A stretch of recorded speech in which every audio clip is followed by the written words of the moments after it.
I love you.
Guru, I love you. I love you too.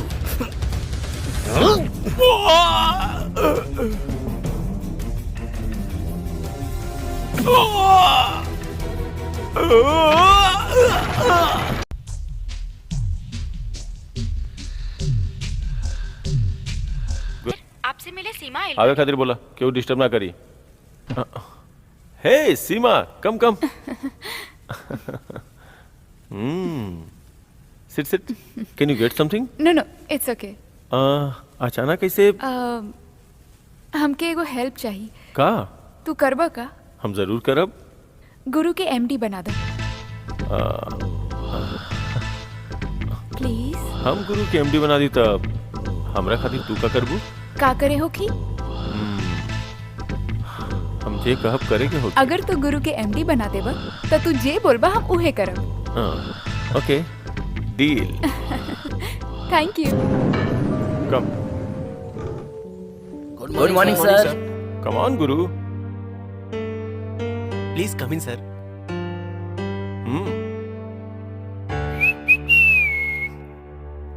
Office कैसन बा गुरु।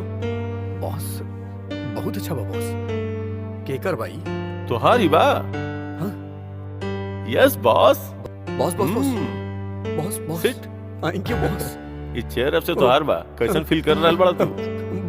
बहुत खुशी होत बा boss. Very good very good. तोहार सपना सच हो गेल ना। Yes boss. That's good. एकरा से भी बड़ खुशी हम तोरा देवे वाला बानी। ई रहल सरप्राइज।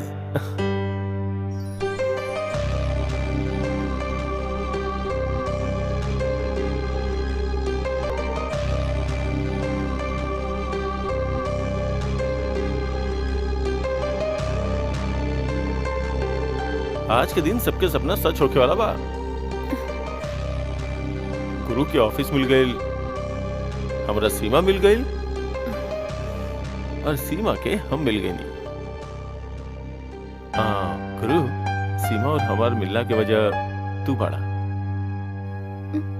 यही से तोहरा ही नया ऑफिस प्रेजेंट करे के हमने दोनों फैसला करनी है। तोहरा एक और खुशखबरी बताएं। ये नया ऑफिस के चाबी सीमा के हाथ से लेवे वाला बड़ा। सीमा भी ये चाहे ले। सीमा द come on. Yes Guru. Oops sorry. Lovely. Thank you. Seema आज गुरु के एंजॉय करे दा। हमनी एकरा डिस्टर्ब ना कइल जाए ठीक बा। गुरु तू अपन सीट पे बैठ के एंजॉय करा। हम और सीमा हमार कोचिंग बोर्ड हाउस जा रहल बनी।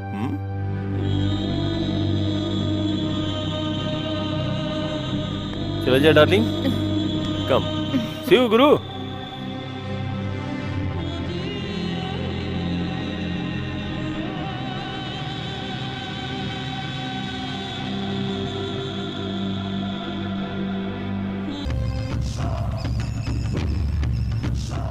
सीमा ये हमार बोट हाउस है। अच्छा बना। रिसोर्ट भी बा। एजे सिर्फ हम ही आए नहीं। कुछ लेबू? कुछ ना चाहिए। नो नो नो नो। हमने दोनों वाइन पी जाए कैसन रही। गुरु के एमडी बनला के खुशी में।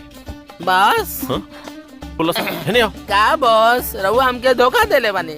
हमके एमडी बनावे के वादा करके एमडी के पोस्ट गुरु के हाथ में दे देनी। सीमा के जाके बताई कि अरे ना। गुरु के देवे वाला ऑफिस हमके देवे के चाहिए ना। गुरु के ऑफिस ना, चाबी, खाली चाबी देले बानी। गुरु से चाबी वापस देहल हमारी जिम्मेदारी बा, ठीक बा? सच में? सच में, जा जो यहाँ से।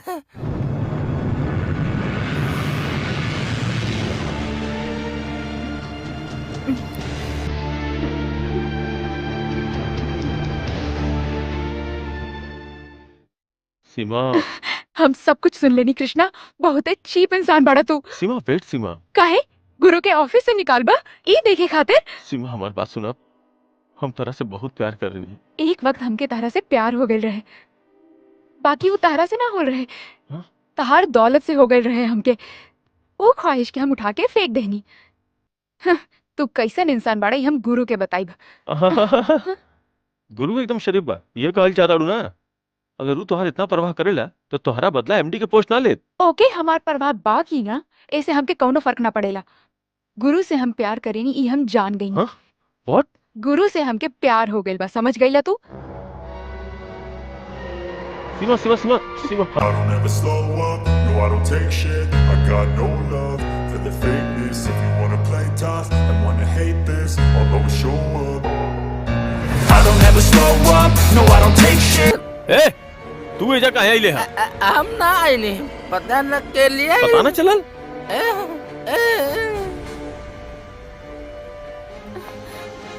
गुरु वेलकम वेलकम। सीमा, सीमा, तू जानत बड़ू हमें काहे आइल बानी? काहे? तोहरा एगो जरूरी बात बतावे के बा। बोला गुरु। बॉस तरह के धोखा देता रहे। उस सच में तरह से शादी ना करी है। हमके ही नहीं, तारा के भी धोखा दे रहल बा। तारा के एमडी बनावे के नाटक कइला की। बॉस, तू एजा काहे आइले हा? गो गेट आउट।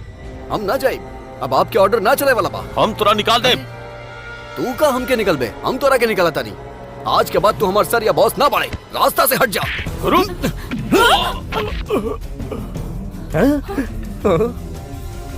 गुरु छोड़ो ना, तोरा के छोड़ो ना, मार दे मार दे। सीमा, तू बॉस के साथ एजा काहे आइल बड़ू? ता तोहके मना करे के चाहत रहे ना? तू चाबी देत वक्त तू चुप काहे रहलू? बॉस के पसंद ना करेलू ई बोल देवे के चाहत रहे ना? अब चिल्लाते हैं बड़ू, हम तो एजे बानी ना। गुरु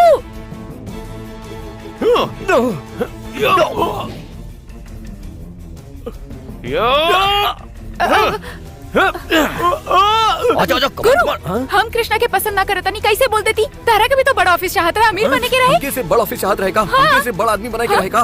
तू ई तरफ आ, यहाँ आ। तारा भी तो बड़ा आदमी बने के रहे ना, और तू दिन काबुल ले रहलू। दू साधारण आदमी मिलके अपना जिंदगी में का बोला जलो खुशी से ना जी सकत।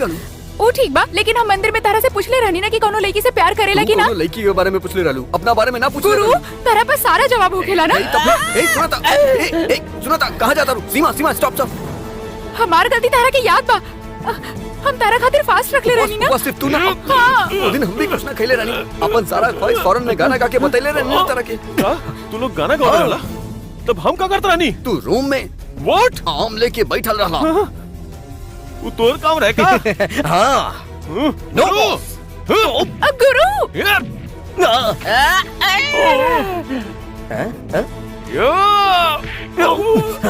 Enjoy boss. हम काले रानी ने लेके भाग जाए। वो दिन तू हमार खातिर गाना गात रहला, एक बार भी गाना में कहला कि तू हमसे प्यार करत बड़ा। ठीक बात, तो तारा बोले के चाहत रहे ना? तारा के पहले बोले के चाहत रहे। हम काहे फर्स्ट बोली? तारा बोले चाहत रहे। गुरु तू बोला ना। ना ना please, ladies first. Guru please. Please बोला ना, बोला ना, बोला ना, बोला ना। गुरु गुरु गुरु गुरु ओके, हम दोनों साथ में बोले तानी। ओके, आंख बंद कर।